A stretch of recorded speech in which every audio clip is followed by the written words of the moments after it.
La fourrure, comme j'avais dit, c'est notre marque de fabrique et l'origine de Lux.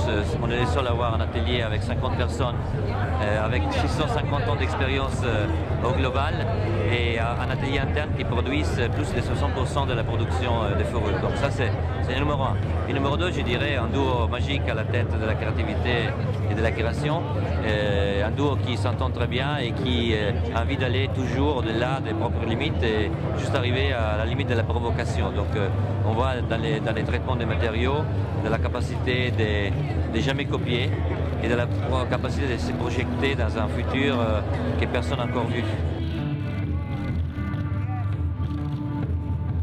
On a fait les manteaux les plus légers qu'on a jamais fait dans l'histoire. Ça, il pèse des grammes parce que c'est une base de organza avec du bison rasé, très graphique.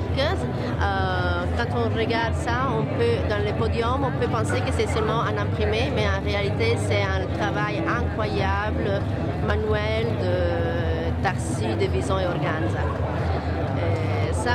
Je trouve que c'est très intéressant parce qu'il y a c'est une femme très délicate, mais en même temps très forte, très powerful. L'idée, c'est une femme du futur. Et c'est très intéressant de voir que comme on mélange des matériaux comme la fourrure, qui est le matériau plus primitif et plus naturel, avec des choses plus synthétiques et plus modernes et plus avant-gardistes, je dirais. Vous savez, en été, il y a des soirées d'été qui sont plutôt fraîches. Hein.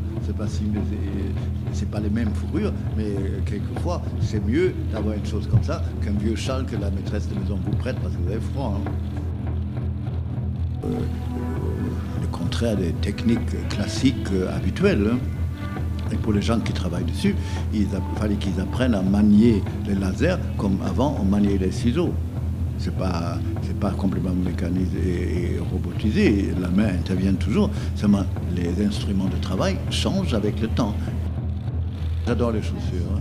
Et je trouve que les sacs, tout va bien ensemble, des sacs portés comme une choupette sous le bras, là, avec le petit monstre devant et tout. Parce que ces vêtements qui bougeaient, c'était pas joli d'avoir un bras raide, avec un sac raide, avec une hanche raide au bout. Donc il fallait tout que ça soit un peu réchauffé par une espèce de sensualité, excepte de vulgarité.